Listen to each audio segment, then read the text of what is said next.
Welcome to the deep dive. We grab a whole stack of sources and really try to boil it down to what you absolutely need to know. And today, we're diving right in. We're looking at, well, this whole mix of email networking, engagement, and, artificial intelligence. It's everywhere. Yeah, it really is. And our mission today, it's pretty critical, I think, for anyone trying to build influence, really. We're distilling let's call the modern rules for growing actual relationships. Using the inbox, right. The tool everyone thinks is like ancient history. Exactly. But this isn't about just, spamming people. Not at all. It's about being strategic, connecting properly. And we've got to kick off with maybe the most surprising claim from the sources. Yeah. Bold, really. Which is? That email totally works, and it's a big but, only if you're super disciplined. Checking in, following up, like immediately. Right. That's the key takeaway up front. It's not casual. No, and this isn't just some startup theory. We're talking high-profile people, big networkers who need mass communication for their, empires. Yeah, the sources actually list names. People like Tony Robbins, Oprah Winfrey, Marie Fio, Kim Commando. Big names. Huge names. And what's really fascinating is how they all use these massive platforms, TV, radio, huge live events, right? But they always anchor it back to the personal inbox. So the sources use this list to basically say, look, email isn't dead tech. It's essential, non-negotiable if you're at the top. Yeah, I think the crucial thing there is they don't just send email. They're masters of engagement. They ensure those emails land, that they get read. They have the resources, yeah, and the strategy. And just to give everyone a sense of how massive this whole shift is, the context framing all this is, it's kind of mind-blowing. You mean the government initiative? Yeah, the U.S. government has launched what the sources describe as a $500 billion AI communication movement. $500 billion. That number is just staggering. And obviously, it's not like a direct budget for one email tool or something, but it signals this huge systemic national commitment. Developing AI for handling data at scale, for communicating on a massive level, modeling influence. So it means basically whether you realize it or not. You're already in it. Yeah, you're already operating in this world where communication is expected to be instant, super personalized, driven by data. Right. And that context, that huge push, is why the sources are so emphatic. Human speed, human bandwidth for follow-up, it's just not enough anymore, not to stay relevant. If you're just relying on yourself trying to network at human speed. You're getting drowned out by the sheer noise of automated, almost national level communication flows. Wow. So the scale itself dictates the need for better tools. Human inconsistency is the enemy here. It's the biggest failure point in networking today, according to this analysis. Waiting even 24 hours to follow up. Game over. You've already lost. Okay, right. Let's unpack this then and maybe focus on the authority behind this analysis first. We need to understand the credentials here because they make this link between, sending a simple email and high-level, even presidential-level influence. Yeah, good point. The main authority cited is Mike Hayes. He's the founder of Cross-Group Networking Strategy Training. Also hosts podcast listening courses on some of the AI Super Campus. Okay. But what really grounds his authority is his background. He's a longtime media vet, started way back with NBC, TV, radio networks in New York. That media experience definitely adds weight. But it goes deeper, right? Yeah. The sources mention he actually interviewed and studied the world's top communicators. Exactly. And that includes people who literally became presidents of the United States. Okay, so I have to ask, what's the link? What's the common thread between, say, presidential communication strategy and crafting a good email? Seems like a leap. It does, but that's the core question, isn't it? The thread is scalable persuasion and relevance. Presidents, top communicators, they aren't just good speakers. They are masters at reaching loads of different groups all at once, but making the message feel personal, individualized. Right. And Hayes' research apparently found that the biggest failure point for like 99% of people trying to network is just letting emails sit unread or just failing on that immediate follow-up. So that simple act, sending an email, becomes strategic. It becomes art almost, when you can guarantee it gets consumed and guarantee that follow-through happens. Okay, so if the problem is us, our inconsistency, our lack of follow-up. Or human limitations, yeah. And the context is this massive AI wave, this $500 billion thing, raising the bar for everyone. Then it points directly to an AI solution. The sources basically say it's mandatory now. To get emails, read, get clicks, and get results, you need AI-powered tools. It's not just about sending anymore. That's the shift. It's about deploying intelligence, making sure the message lands at the right time, in the right format, with the right content to actually grab attention. Sending alone is useless. Pretty much. If there's no intelligence behind it to guarantee it gets seen and acted on, yeah, useless. All right, let's get specific then. The source material points to one platform, Mail Softly, an AI-powered email marketing platform. I'm gonna go beyond just, a feature list. Yeah. How does the AI technically solve these problems for someone busy, maybe learning, maybe networking? Right, good question. This is where we see that leap from basic automation, like just scheduling email, to actual strategic intelligence. Yep. So when the sources talk about AI-generated emails that capture attention and convert, they don't just mean a slightly better template. No.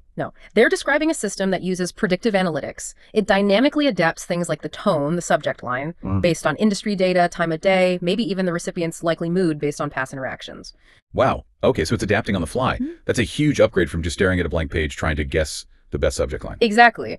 The AI is essentially optimizing for you. Using data from tons of successful campaigns, it takes the guesswork out. Makes sense. And for the user, maybe someone who feels, not very techy. Right, intimidated by the tech. Yeah. The platform has a drag and drop editor, so the promise is great, stunning emails in minutes, even if you're not a designer. Okay, accessibility is key. But the real power underneath is that always-on engagement. Powerful automations keeping your audience engaged 24/7. And again, this isn't just scheduling sends for Tuesday at 10 a.m. Smart on that. Much smarter. The system is analyzing when that specific individual is most likely to actually open an email and then delivering it right at that optimal micro-optimized moment. That level of precision, that's what turns just sending messages into what the sources call an impact machine. But here's the tension, right? If AI handles the writing, the timing, how do we stop the inbox just becoming a flood of perfectly timed, perfectly written, but maybe insincere automated messages? That's the core challenge, absolutely. And the sources do address it. They emphasize that this automated perfection only really works if a human is still curating that initial connection point, setting the strategy. The human element is still vital. Crucial. And critically, the system needs to provide transparency. You can't just set and forget blindly. Right. You need clarity. So you get advanced analytics showing exactly what's working and what's not. Okay. So the analytics force you, the user, to learn and adapt. It becomes less magic, more science. You can measure it. Precisely. It makes it a measurable process. And if you connect that back to the big picture goal from the sources, moving from just sending to creating lasting impact, well, these features are how you do it. You're applying that detailed, data-driven approach to your own inbox. The same kind of thinking the world's best communicators use for their massive campaigns. It shifts your role. You're not just a sender anymore. Exactly. You move past worrying, oh no, did I send it at the wrong time, to thinking strategically. Okay, I got an 80% open rate in New York, but only 40% in LA. Why? How do I refine the message for LA? It makes you a strategist. Okay, this is where it gets really interesting for me. This is the real deep dive insight, I think. The sources talk about an exclusive training component through the AI Super Campus. And this isn't just about using the software features. It's about mastering the actual mindset of these top communicators. That's right. And this training, it was apparently developed by analyzing two really distinct groups, which is fascinating in itself. Which groups? First, the AI inbox headliners, think Oprah, Tony Robbins again, people who really leverage email. Got it. And second, today's massive podcasting powerhouses, people like Mel Robbins or Joe Rogan. Podcasters. Yep. Why mix email experts and podcasters? Seems like different worlds. It does on the surface. But the sources argue the common thread isn't the medium, whether it's email or audio, it's the underlying philosophy. Okay. And that philosophy is what they call the AI student-teacher mindset.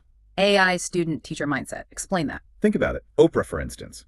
She spends years learning about culture, audience needs, interviewing people. That's the student face, right? Right, absorbing information. Then she uses her massive platform to share lessons, insights, products. That's the teacher face. Okay, I see that. What about Rogan? Same pattern. He brings on experts literally to learn from them in public. That's him being the student. Yeah, he asks a lot of questions. Then, by facilitating that conversation, he helps his huge audience synthesize complex information. He becomes the teacher, or at least the facilitator of teaching. Okay, that clicks. So the mindset is this dual thing.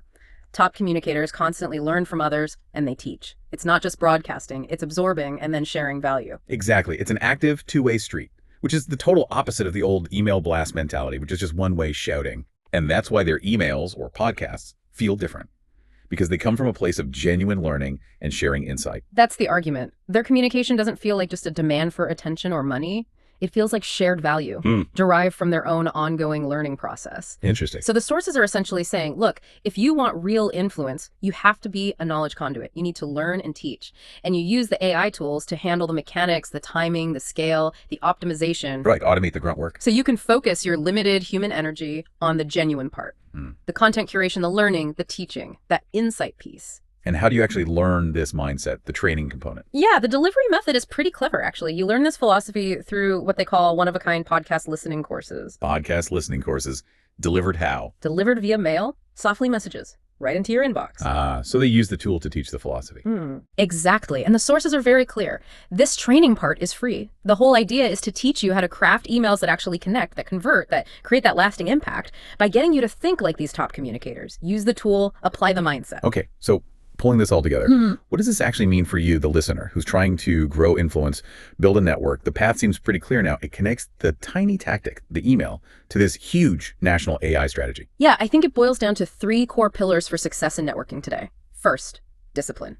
That rule of consistent, immediate follow-up, you just cannot wait. Pillar 1, be fast. Pillar 2, leverage the tech. Use the power of this, well, $500 billion AI movement for generating content ideas, for automation, for optimization. Don't fight it. Pillar 2, use AI smartly. And pillar 3, maybe the most important, adopt the mindset. That core AI student-teacher mindset that the top communicators use, regardless of their specific platform. Learn and share value. Pillar 3, be a student and a teacher. Okay. That synthesis really shows you can't separate the tech from the philosophy anymore, can you? Not if you want to succeed. To really build influence now, you need to be both, a disciplined networker and an AI strategist. You use the speed and power of the tool to free up your human capacity for the stuff that actually matters, the genuine insight, the connection. That's the leverage point, exactly. Yeah. Let AI handle the distribution, the optimization. You handle the insight, the relationship, the value. So let's leave you, the listener, with a final thought. Something provocative to chew on, based directly on the sources. Okay. Given that this analysis specifically looked at both inbox headliners, people monetizing through written email and podcasting powerhouses, people monetizing through spoken word trust, what does merging email strategy with audio content tell you about how people prefer to consume knowledge and build influence today? Is the most powerful message now one that starts written, maybe in an email, but quickly points you to a trusted voice, like in a podcast snippet or audio message? Interesting question. Where does the trust truly get built? In the text or in the voice? Something to definitely mull over as you think about your own inbox strategy. Absolutely. We hope this deep dive has given you a solid toolkit, some real actionable ideas for maximizing your networking impact in this pretty new AI-driven world.